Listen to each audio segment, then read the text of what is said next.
Hello and welcome to the channel. I will be trying my best to provide you fine people with all the latest info and developments on the most highly anticipated films, especially when it comes to horror. So if you are a fan of well-made horror films, then you're in the right place. There were scary films I used to love watching as a kid, and although some may have given me a healthy dose of trauma, the really good ones, however, defined for me early on what true horror was all about in this very mixed bag of a genre. Now, there was a lot of crap made back in the 80s and 90s too. It wasn't all great, but it seems it's taken up to the last decade or so for horror to finally find its feet again, with many modern horror movies offering new styles and fresh takes, as well as a healthy splash of nostalgia here and there. And maybe it's just me, but recently we seem to be very spoilt with a large number of fantastic horror stories, or remakes, sequels and even prequels. So let's get straight to today's topic, and that is the remake of Nosferatu by none other than the director Robert Eggers. So for anyone unaware, Nosferatu is an adaptation of the story of Bram Stoker's Dracula.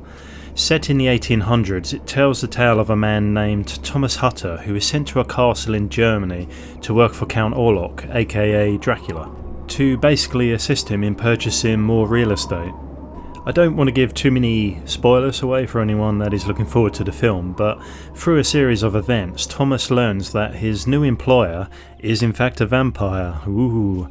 As anyone would, he makes preparations to flee, and thus Thomas's wife becomes somehow entangled into the plot, and things become a little less simple, shall we say. The original film was made way back in 1922, and then a remake came out in 1979 also. When the first film was finished in 1922, the heirs of Bram Stoker had a court order issued to have all copies of the film destroyed, as I guess they believed the story to be insultingly similar to that of Dracula. Luckily, a few copies were hidden away and survived to be later digitised. As you can imagine, back in those days there weren't too many horror flicks floating around, but Nosferatu was considered both then and today a defining masterpiece of a film. Back to Robert Eggers though, this man has made some waves in Hollywood in recent years, with a few films in particular: The Witch, The Lighthouse and The Northman. 2015's The Witch was a pleasant surprise for us giddy horror fans. It's hard to recall any other film that had a more realistic setting for its time period. It unnerved you insistently with the tried and true formula of less is more. I think sometimes filmmakers and studios forget far too often that the audience's imagination will do much of the hard work for them. My only critique was that I didn't want the film to end. It felt kind of short. But fun fact though, I sometimes like to imagine that the Witcher series on Netflix had been directed by Robert Eggers instead, and much in the same vein as The Witch, I wish it had this incredibly authentic feel and harshness to that time period, albeit fantasy. Oh well, what could have been, eh? So let's talk about Robert Eggers' version of Nosferatu and what that could look like essentially. Well, it's currently in production, but filming was completed on the 19th of May after a 3-month shoot in Prague. According to the cinematographer Jarin Blaschke, the film had been shot in colour with a look reminiscent of 19th century romanticism. Interesting. I loved watching The Lighthouse in monochrome as it suited the picture quite well, so if Nosferatu will have colour yet somehow a classic lens filter, then I'm intrigued. Robert Eggers' films have been a little bit polarising for some folks, but always have a healthy dose of style, I would say, mixed in with the mighty substance of his films, if I do say so myself. I suppose when the genre is horror, filming in colour does have its advantages, especially when dealing with blood. However, having a more unusual lens or lighting technique, whatever he's going to do in this film, could give the film a creepier and more disturbing vibe, I guess. I honestly cannot wait for a teaser trailer, or just to have something sooner, maybe some stills, behind the scenes shots. At least then we could have a far better idea of how it looks visually, and therefore a better sense of the tone of the film. But with the filming done and dusted and the post-production underway, we are optimistically looking at a mid-2024 release, give or take, or possibly latest around October if they really want to push for the whole Halloween shenanigans. As the promotional campaign kicks in later on, I will update you guys on any further info we get in that regard, so make sure to subscribe, thank you. But let's talk about the cast. Please can we talk about the cast?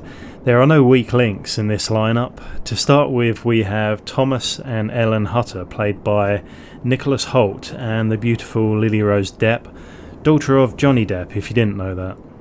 Lily Rose seems to be rising quickly to fame, especially now with a new drama series, The Idol, and some standout supporting roles recently in big films also. I personally thought she was fantastic in Netflix's The King. Nicholas Hoult has already proved himself enough over the years, playing a wide range of characters in many films. I think he'll be perfect for this part, even if just coming off of Renfield, the trashy comedy vampire flick as the critics are calling it, but who cares what the critics say, it's what the fans say that counts. Now, Bill Skarsgard as Count Orlok, Dracula himself, which isn't hard to believe, as I think he's proved himself as the villain Pennywise, as well as some other standout roles recently. He has just the right amount of intensity, and his unusual manner mixed with his subtle ability to give you chills is perfect casting for the villain of this movie, I would say. Skarsgård also gave a great performance in a horror film recently called Barbarian. It came out last year. Definitely go and watch that one. I won't spoil it for you, but if you haven't seen it yet, let's just say he really keeps you guessing at the start of the film. So who else do we have? Oh yeah, Willem Dafoe. He's playing Professor Albin Eberhard von Franz. Dafoe needs no introduction, but I will say he has worked with Eggers before in The Lighthouse, and as always did a phenomenal job. The character Frederick Harding is being played by Aaron Taylor-Johnson, who has come a long way since the Kick-Ass movies, and I've enjoyed him a lot in a lot of his recent projects. Ralph Ineson is another really interesting actor to join the cast. He played the father in The Witch, as many of you know, but also acted alongside Leo DiCaprio and Tom Hardy in The Revenant. I used to watch him back in the day in the original Office comedy, the British version. Since then, he's been a very sought-after actor and voice actor due to his insanely deep voice. Stop it! Each of you, stop it! I know he's definitely done work for a few recent video games for sure. And lastly, Simon McBurney from Tinker Tailor Soldier Spy, The Conjuring 2 and The Pale Blue Eye. So the main cast is pretty solid, I would say. It's very exciting when you know the director is Robert Eggers, working alongside a cast like this. You would have to assume, and judging his previous works, that he picks his projects for good reasons, and therefore we could have something very chilling and special in store for us sometime next year. I would also mention that Eggers, as well as directing the film, has again written the script. This always reminds me of James Cameron and the success he had with films like The Terminator, when one man's vision is expressed solely by him, instead of when you hear about the director not liking the script but isn't allowed to make any changes, etc. There is an official website for the film over at focusfeatures.com, where there is currently a quote from Robert Eggers along with the names of the cast. The quote says, "Nosferatu is a gothic tale of obsession between a haunted young woman in 19th century Germany and the ancient Transylvanian vampire who stalks her, bringing untold horror with him." The phrase untold horror is what makes the hair stand up for me. In the classic sense, my mind revisits the haunting images of the original film. Although it wouldn't scare audiences today, really, there was something very creepy and inhuman about Count Orlok's stature that just unsettles you. It's the lanky form and equally long fingers that disturbs me.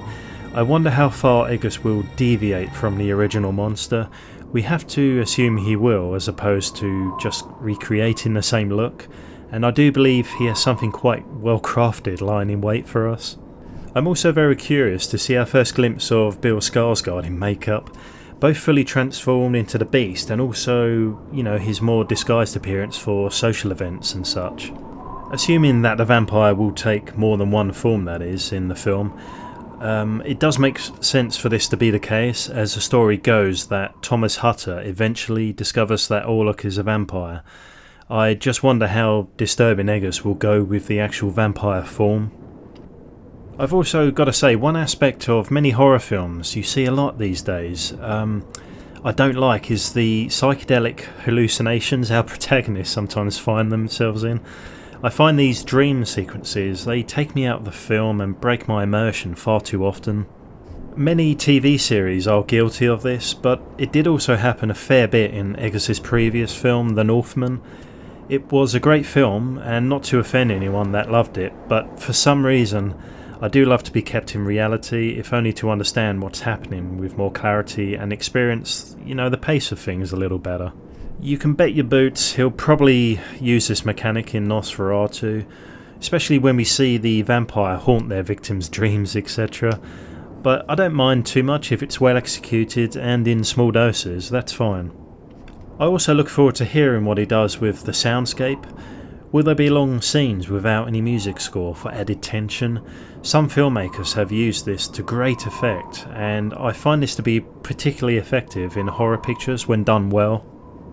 At the same time, I am very excited to hear the music score for the first time, and hopefully it will add just the right amount of emotional terror to the film's needs.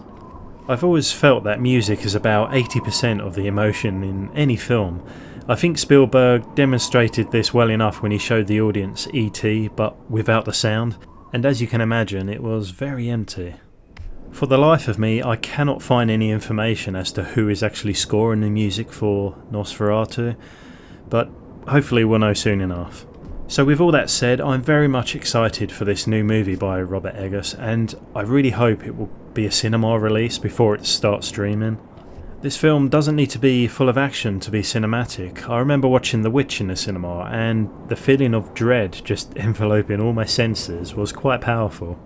So as soon as I know more, I'll let you people know, and I hope that you share in my anticipation for the film. Let me know your thoughts, and in the meantime, I'll see you next time. Take care of yourselves.